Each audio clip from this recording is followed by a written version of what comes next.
Hello, you wonderful people, and welcome to another episode of Centric. This being a show where I talk about TV shows that are crime dramas. For today's episode, I'm going to talk about The Brother-Son, Season 1, Episode 6. Great episode. A lot of really interesting things went down in this episode, so let's break it down. So let's focus on Mama-Son for this first chunk, where obviously she left everything stateside in Charles' hands to try and find TK, but also getting Bruce into hiding, because now that he has the list memorized, yes, he's protected from the boxers, because if it ever comes down to it, they're going to need him alive. Granted, every other triad, if they find out he has the Rolodex, that he is the new Rolodex, then he's as good as dead. So yeah, that is a complicated. This episode's filled with so many complicated conundrums. I mean, to be fair, it's been riddled throughout the show, but this is where a lot of those conundrums come to head because it's like, right, this thing that's meant to protect you from the boxers, who are the immediate threat,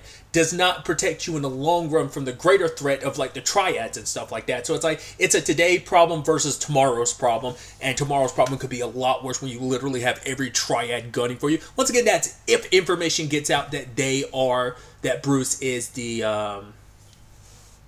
a new Rolodex. I mean, granted, his mom's still in play and stuff like that, and she's the one that everyone believes is the current Rolodex, so, which she still is, but it's when it's all said and done, like, as long as she stays hidden, that's why we got to remove this boxer situation, get rid of all of them, then we can go back into hiding and get our normal lives back. That's what she keeps promising. And she had said previously, like, oh, like, you know, am I ever wrong? And it's like, well, that's the complicated rub of it all, because she ends up going back to Taipei, which you see that look on her face when she's in the cab. She's crying because she hasn't been home in so long, breathing in the air, hearing the noises of the city. So she starts going through, checking off this list of people. I don't know if she's reaching out to people to find out more about the boxers and hoping, like, okay, if I reach out to all these other connections, I got to drop off all these gifts, got to pay my respect because I am in town and stuff like, well, because I am in the city. But I think it is also because she's gathering information. We didn't really fully get what she did with it. Like, everyone she visited, she made sure, like, on their list, she crossed them out, and then she made sure to burn the list so that no one would find it afterwards.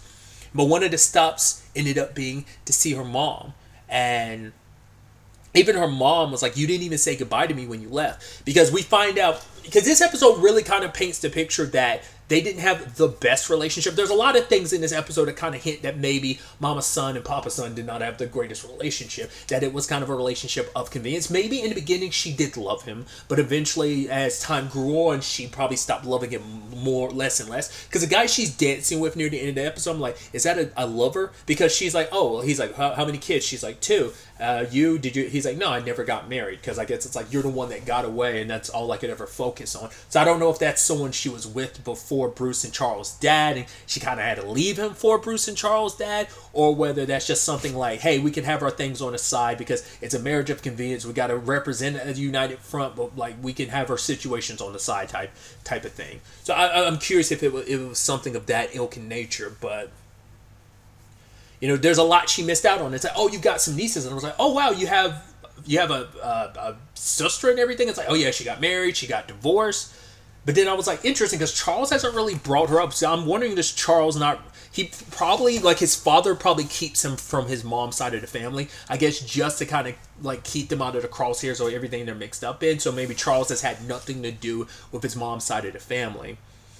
But it's that stark, harsh reality of, like, you know, having what she left behind. It wasn't like she made that decision easily. Even like, oh, why didn't she, like, take Charles? It becomes that situation of better to save one. Better to save one than risk losing both of them, I guess, is her justification. Because that was my biggest question of, why was that decision made? Once again, maybe because it was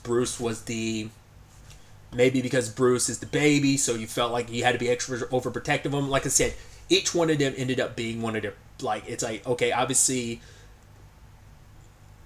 Bruce is their mom's favorite because he is his mother's son. But once again, I keep referencing it, but, like, you know, Charles being his father's son. It's just like they both took a child and kind of molded, because it's like, right, Mama's son is smart, Bruce is smart like her.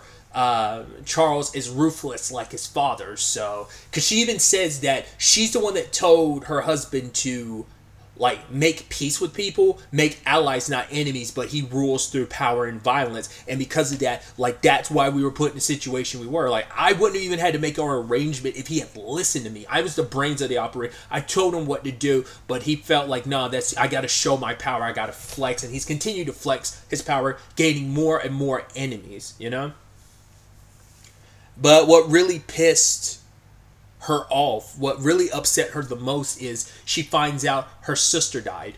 And it cuts even deeper when you're like, oh, it's not just her, it's her younger sister. It's like, yeah, it's like, you used to follow me everywhere, wanted to kind of be the first, and now it's like, sadly, the one time in life she is first, it's towards death, because it turns out she had pancreatic cancer. And that cut so deep, because she's like, I made one promise with that man, that if something happened to someone I loved, that he would let me know, and he didn't. Not only like did she die, that's bad enough, but what cuts even deeper is, what actually is worse, I didn't even know she was sick. I could have been there for her. Like, I promised to always be there for you, and when you needed me most, I couldn't be there for you. And you could tell like how much that pissed her off. It's like, you had one deal. I kept up my end of the bargain, and at the end of the day, you couldn't keep up yours. All you had to do was let me know that. But it's like, did he just not care about her family? Did he just like, that's whatever? Or is it just because he wanted to protect his power? He couldn't take the chance of Mama's son coming back to Taipei to be with her sister. That would jeopardize their whole operation.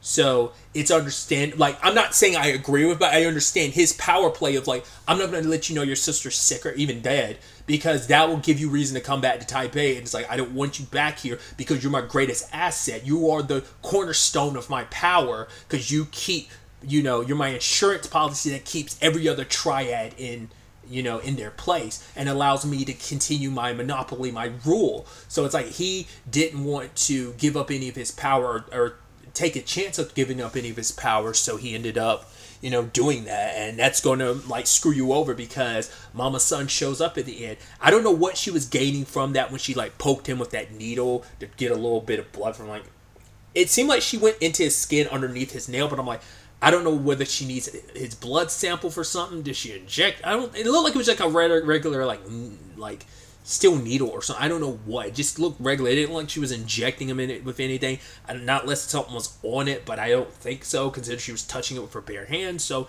but I guess maybe it's just supposed to be a signal. Well, I guess more so than it. I was like, I didn't get it, but now I'm sitting here talking it out. I'm like, oh, she was just trying to see if he actually was like, whether he was awake now or whether he was still unconscious, because it's like, right, trying to see if his heartbeat changed or anything like that. But he ultimately opened, jumping ahead a little bit, he does open his eyes. So he dealt with that pain because he wanted to see what she was going to say. So he probably heard that she was in Taipei, and he knew it was only a matter of time before she found out. And he knows who his wife is. He knows like how vengeful and she is, and she made it clear, I'm coming for everything. You couldn't even keep your one promise just to keep your power. Don't worry about it. I'm going to take the one thing that you care about most in this world. I'm going to take your empire.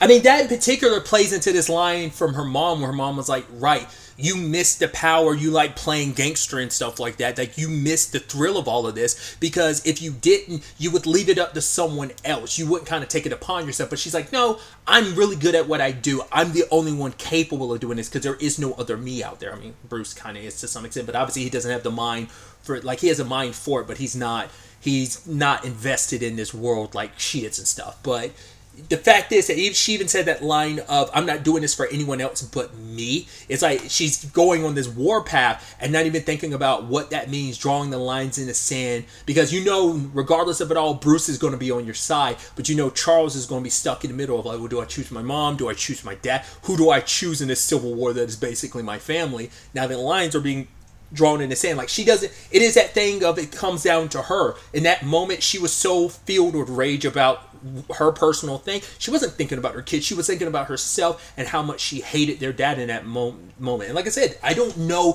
what their relationship really was. There was that flashback with Charles where we found out where he got the name Chairleg, that he was 14 years old when he first killed somebody. And his dad didn't do anything in that moment. I thought it was interesting too, because if you look at the scene, his mom is just staring off in the distance, like, it's like almost like I mean, the guy was approaching. I don't think the guy had killed anyone by then, but maybe he was already approaching the table and she was kind of a little side-eyeing him, or maybe she knew exactly who he was. That might be the thing. She's probably kept tabs on everyone that their father made enemies with. It's like you should be allies with them, but you end up being enemies. So she was always weary and always kind of ready. But part of me almost wondered, I'm like, are we going to find out she's the one that, like, it seemed like that was a hit on purpose. Like, could she have set up that hit and she wasn't expecting Charles to be the one to step in to save his dad? But it's like, yeah, in that moment, he's like, oh, protect your family. Like, why weren't you doing anything? Why did it have to be on Charles? And in that moment, I guess it was like, this is his dad's way of testing him to prove, like, hey, prove that you're worthy. And Charles ended up bashing the guy's head in with a chair leg. And he even talks about it later on. It's like, when I knew the guy is dead, I could have stopped, but I kept going, even past him being dead. And Dad says it's because I basically have the blood of the Emperor, like the spirit of the Emperor kind of flowing through me, because obviously their bloodline traces back so far, right? So that was the moment that kind of changed. That was that deciding factor for Charles. And I'm also curious if in that moment, whether or not that was what changed, that shifted that decision for Mama's son. Like, was it in that moment that made her realize Charles is too much like his dad, I have to take Bruce. Bruce isn't inundated into this world. Or maybe it's supposed to be a thing of, oh, my husband's already sunk his teeth into Charles, there's no saving him, which ends up being kind of this running theme of the episode, that Charles can't be saved. We'll get to that when we get to it, but it's like there's so many like parallels between a lot of stuff. Of like, there's a conversation later on of, well, Mama's son's just as bad as everyone, and like she was in the middle of this. She knows how to run this gangster thing, and it's like she probably has killed people. We focused on the people that their father's responsible for. The J Dragons as a whole are responsible for killing. The people Charles has killed, but we haven't really touched on like who, like most likely Mama's son's probably killed some people too. I mean, she's got that mean streak in her too. So it isn't probably just from their father. Like, Charles also gets it from their mom too, like what's inside him, that rage and everything. It was brought to the surface because of his dad, but I think the underlining personality aspects isn't just comes from his dad. I think that stems from his mom as well. So he might be a little bit more like his mom than either one of them would probably ever admit. So there's that situation. So, but going back stateside, we had the whole situation with still in the aftermath of Blood Boot's death last episode. It's still hitting Bruce pretty hard, to the point that he's trying to talk to Charles about it, and Charles is trying to pretend like he's okay, but he's like, Bruce is like, I see that you're not okay. And like, the fact of the matter is, like, the more you try to make it seem like you're not bothered, the more I can see that you are. You know, because he was like, a brother you wasn't. It's like, yeah, but I've lost many brothers. Doesn't mean it doesn't cut any deeper, you know? Because he tries to numb himself. And it's like, even though you try to numb yourself to it, and you might not be able to feel the hurt, that doesn't mean it's not accumulating. Because it very much goes along with, like, I didn't talk about it in last episode, but obviously we saw Charles back and all the scars that he has. So it's like, it's interesting. It's just like that. You're this machine that keeps going forward despite all the scars you're picking up. And the losing someone and trying to nullify that pain and try to pretend like it doesn't hurt, it's like those scars. You get like, you'll keep on moving, and those scars will kind of heal, those wounds will heal over into scars, but those scars are still there. And it's like that emotional damage and all the toll it's taking on you, both in the physical sense with your physical scars, but also the emotional scars you're sustaining are always there. It's just compounding upon itself. So I just think that's an interesting thing, and it runs even deeper when you compare the physical and emotional scars that Charles has. But they end up staying at John Cho's house, which was interesting. I was like, because at first I was like, wait, that's John Cho. It's John Cho. I'm like, oh, is he going to be in the show as himself? But it's like, technically speaking, yes, because June and I guess May, they ended up like hiring his band for the club and stuff sometimes, so they can like house sit his place sometimes whenever he's all filming a movie or something. So I was like, oh, that's so interesting. I always think it's so funny when they do stuff like that. They're having fun. For the first time in a long time, Charles is able to just kind of kick back and relax, even though he's kind of a little worried. You know, he's baking for everyone. Jing likes it, so does June. And so Bruce wants to invite Grace over, which the fact is, she is like, her timing is always impeccable. I was like, that's interesting. But she wants to like hang out and stuff, and Bruce gets Charles' permission, because I think, especially when he sees them hanging out, he's just kind of happy, because I think, for one, he's just happy for his brother to have someone in his life, but it also cuts a little deeper with the envy of it all, where like everything went between him and Alexis last episode, how that kind of went to shit really quickly. And so I think it's a little bit of that, even to the point he's asking Grace, like, what are your intentions with my brother? She's like, I have no intention of hurting him. He's like, good. Which I do believe that is the case. I truly do believe her. But I was like, man, like, you guys are getting played. I mean, especially at the same time, the moment we saw a car outside, I was like, oh, it's got to be, like, I thought it was going to be Alexis herself. I wasn't expecting to just be, like, some cops on, like, you know, a stakeout. But yeah, they were meant to keep an eye on him. And, well, because they can't really get much off his phone, because he's not going to handle any direct business like that through his phone. So, like, that's why Alexis wanted just to track him and stuff like that. It's like, right, gang war is happening. He's in the center of it. We need to keep an eye out on what he's up to. I even love that guy's like, yeah, can't wait till we find Nut so we can shove it in her face so she can be done playing cop. And she's like, asshole, you didn't hang up the phone. And I was like, oh, ooh. She already knows a lot of people don't like her, so that kind of comes as no surprise. But it's like, at least have the damn decency to hang up the phone before you talk shit to me. Because it's not like you meant to say that to my face, or even just directly through the phone. Like, you were just going to talk shit behind my back. So, but yeah, altogether, they get to have fun. Like, you know, singing karaoke and everything, and playing that shooting game, which I love. Zing got super pissed at it, and then Charles is being methodical because he's like going for actual, like, you know, real life situations. But obviously real life situations don't always translate to video games, because Bruce ended up getting almost like 3 times his score. It was like 5,000 something Charles and like 18,000 Bruce. But and then just like Charles was so upset, he's like, this game is stupid, you know? Because it's like, yeah, you being the expert marksman kind of means nothing, like, in a video game. It's just a skill that doesn't translate that way.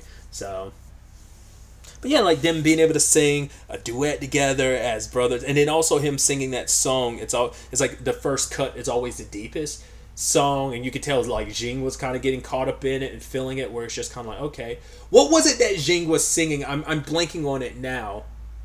Oh, I think it was it Willy Wonka? Because it was like, I got a golden ticket, so I'm assuming, I've not seen the Willy Wonka in like so long, but I want to say that's the song she was singing. And I think June, I don't remember if it was that, or I think it was June vibing with that. And everyone else kind of be like, whoa, I can't believe. Once again, it's like finding out the little bits about Zing's like musical taste. But yeah, like when Charles was doing his thing and he was kind of pouring out his soul, because you know who he was talking about when he was like singing that particular song. But yeah, it also led to them just having a good day. And Bruce even admitting that, yeah, he's still thinking about blood boots, and he probably will for the rest of his life. It will probably mess him up for the rest of his life, but at the very least, he was able to take his mind off of things, because they were able to have a fun day together. They were able to just be brothers without all the craziness. Yeah, they're still in the midst of all this crazy situation, but at least they were together, and that's what made it okay. It made it good that they were able to bond. So Charles goes off to deal with TK, which we'll focus on that really quickly. Charles ends up going to where TK is, but he made the mistake of calling Alexis first. She's in the room with everyone. They're tracking her phone, and she's having this conversation. And I'm assuming the phone calls are being recorded, so that's all happening. And Charles is opening up to her. He's like, I'm sorry about what happened between us. Like, the fact of the matter is, you want to hang out sometime. And she's like, I have no idea what you're talking about. Don't call back. It's like, oh, that sucks. Because he was opening up to you. He was pouring his heart out. And it's just like, he was being sincere, but it was just in the wrong moment. And now he feels like an asshole. Like, oh yeah, I put my heart out there, put myself out there, because he had just seen a couple walking by, and everything between Bruce and Grace is like, I want that. You know, that whole conversation of him being lonely and him having a good time with Alexis, it just made him go like, you know what, I'm gonna take this leap. And he did, and it ended up getting hurt all over again, because that was even something that Bruce had noticed. Like, right, when you, wherever you were after the K-Spa, I can notice something happen, because you seem more hurt. And he was hurt, because he's always had a thing for Alexis, and I think especially when they rekindled things, it felt good. He had gotten close to someone in the first time, because he even told Bruce, like, I don't have any friends, because this line of work doesn't really allow for that. And so, like, yeah, we have brothers in arms, but like, there's no such thing as like a normal life. So, and the closest he kind of got to that was with Alexis, and for that to once again all turn to shit, and for her to say all that at the worst possible time, because he was supposed to go in there with a little diplomacy when it came to retrieving TK, but he went fist first because he was angry, he was hurt and heartbroken, so he starts whooping everyone's ass. And I love how that, like, it's just, yeah, just the worst timing all around. And Alexis didn't mean anything by it, but it's just, she knew, like, how that would look from a professional standpoint of, like, oh, this is the guy you're wiretapping and everything, and you're, the people you're working along with, it would have messed with your career and your reputation, being like, oh, you're close with this guy that's supposed to be a bad guy that we're using to find other bad, like, it was just a terrible, shitty situation and timing all around. It's like, oh, it's sad that Charles would have his epiphany now, and Alexis is going to kind of regret that later on, I'm sure. But either way, Charles went to town to the point he was so focused on beating up people, he didn't even care about saving TK. After he wiped everyone on the first floor, he saw another guy running, and he immediately followed him upstairs. And TK's like, come on, dude, untie me. Come on, Charles. And for Charles, he's so blinded by his rage and his hurt. It's like, once again, that's inside of him. It's there. And just, he beat the ever-living shit out of everyone. I didn't love the camera work. We're just like swooping between his legs and just kind of doing like this almost like 360 spin with a lot of the action. I just love how that was filmed. Once again, I'm not always the biggest cinematography nerd, but sometimes I'll pay attention. I'm like, ooh, I love the camera work here. I can be that person every once in a while. Not that often. I'm not that much of a cinematography nerd. I'm not much of a technical nerd with a lot of that stuff, but I'll recognize it every once in a while and be like, oh, that was actually pretty neat how they shot that. Not enough time I'm like, oh, I want to know exactly how they did it. Like, it definitely wasn't one take, but how did they give the illusion of it? I'm like, I'm not technical enough that I'm like, oh, I need to understand the magic behind it. I could just appreciate it, and like, that's cool. I don't need to actually know how it was filmed and how it was orchestrated. I mean, sometimes that's fun, but I'm also like, nah, I like to keep the movie magic alive, in my eyes. But either way, when he got to the last guy, it intercut that guy with the guy that Charles killed 14 years ago. Not 14 years ago, when he was 14. Just how pivotal that moment was, and just in that moment, it's like, do I give in to who I was? Like, I can stop myself, and he did. Granted, he might regret it later on. That guy running away could end up being an issue later, but luckily he saved TK and left. And TK's like, you know you're an asshole, right? He's like, I know. So we'll see what the aftermath of that ends up being, because you're just going to end up bringing more heat towards the J Dragons, specifically you. So all the while that's happening, the cops that were staking out John Cho's place ended up being dead. We found that out just as Charles was leaving. I was like, interesting. I was like, are they already here? Because there was a red ribbon there. And then all of a sudden Grace was like, yo, some stuff at the youth center. I was like, you did it yourself, didn't you? Or did you have people nearby? There's probably a good chance you handled it yourself. And so, like I said, I knew something was up with, like, also, like, I wouldn't put it past her being well trained, because once I go back to that frisbee thing, like her being able to hit the target, I'm like, that isn't just probably like a frisbee thing. If you're the bad guy I think you are, you're probably actually really skilled, and I think that kind of speaks volumes about her. But yeah, her trying to get him away and everything. Because I also skipped over it. We got some insight into her background. The moment we start leaning into her background more, it's like, oh, all of a sudden we're learning more about her, because Bruce is like, I actually don't know much about you. And she told the story about her parents. I was like, that probably isn't fully true, and it's not. A lot of it was, but some of the details were changed. But she talks about, hey, my mom and dad were illegal here. They were brought in by like a snakehead, kind of like a trafficking group, and they were basically forced to work at a restaurant, and they were abused, they were put through the ringer, and but they always came home and smiled, making sure I was always fed, gave me more than anything, always wanted to make sure I was taken care of, because yeah, things were bad back home, but for them here, this was a new opportunity. They wanted things to be better for me than they were for them. So kind of the ugliness of that, and even to the point Bruce was like, oh, does our family have any association with the snakeheads? And Charles was like, no, that's too much. It's not worth the risk. It's too high risk. Not too much risk, not enough reward. So it wasn't worth it to get involved in like that smuggling, that particular criminal enterprise. So it wasn't really worth it with getting into trafficking like that, because they are into drugs, prostitution, and weapons. That in itself kind of leads to this complicated thing, but just as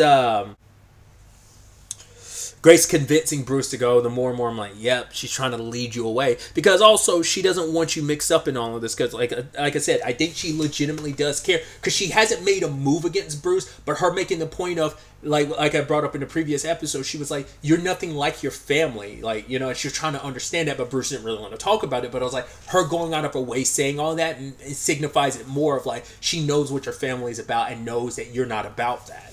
So... But yeah, when they sneak away, June is like hitting the sandbag, and all Grace says is, "I understand." Like the anger she's feeling, having lost someone, she wants revenge for what happened. It's like, right, they were only there for Charles, but they ended up killing May because May got in their way. That's what it was. It's not what she would have wanted, but it's like, right, you know, you got to make an omelet, you got to crack a few eggs type of situation. There's going to be some casualties in this war, but like it's for the greater good. This is the bigger picture type of situation.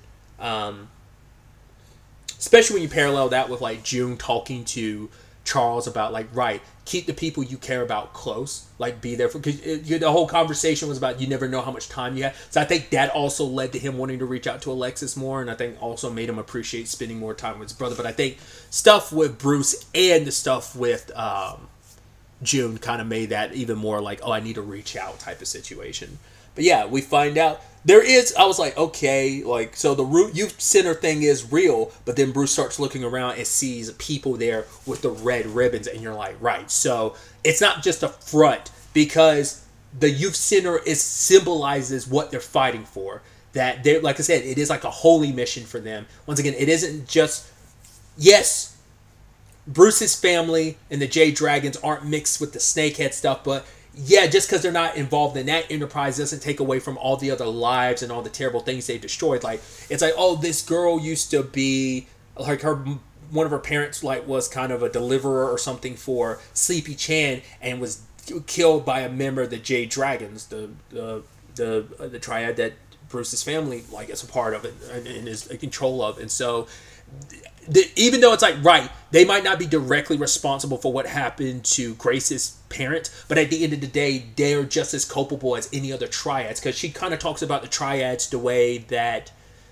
I know the Yakuza kind of have this reputation of, they're not like just gangsters, they are meant to protect neighborhoods, they look out for people. It's kind of like that racketeering, like, hey, like, you pay us protection money, we kind of look at you. I don't think it's not that's the equivalency here in the U.S., but that's not how the Yakuza typically operates. My limited understanding, and I didn't quite know that.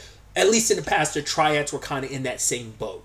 I think the Yakuza still plays that role now, but I don't think the triads have that as much, or maybe that's just for this show. But I once again, I'm speaking out of term or something I don't really know about. But I remember hearing about the Yakuza kind of playing that role where it's like, yeah, they kind of act as peacekeepers, or like, yo, we kind of keep places safe. Whether it's a racketeering thing of like you pay us protection money, I'm sure in some cases it works like that, but it's also like the Yakuza does have like a positive effect on the community to some extent.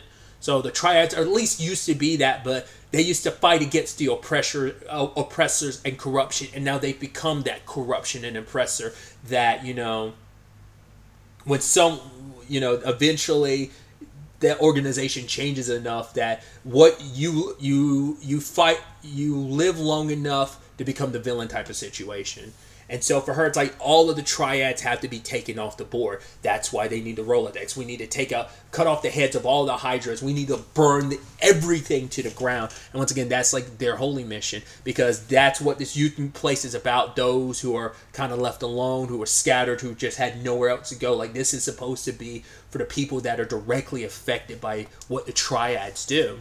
And Bruce is kind of torn, and this is where I talk about the conundrum of it, of like, yes, these people, the boxers, are bad people. Yes, they've killed people, but we're also talking about bad people. Like, the triads are not good people. They're bad people. It's like, your family are bad people. Your brother is a murderer. So it's like, all right, fine. You'll need my mom, so you'll let her live. But what about Charles? It's like, no, Charles is a killer. It's like, yeah, but he's just as much of a victim. He was forced in this situation. And it's like, that's the complicated conundrum of like, yes, this is your family, and you're calling the boxers out for being murderers, but your family is also murderers too. It's like, Yeah, because you can't hide the fact is they are triads. You clearly know your brother's killed a lot of people. And yes, it's the double standard of he's my brother though, you know. So you're not excusing it, but you're also understanding and coming from the perspective of I know what he went through, what he was forced to become. Not he didn't have much of a choice in his life, especially him and Bruce and Grace having the whole conversation about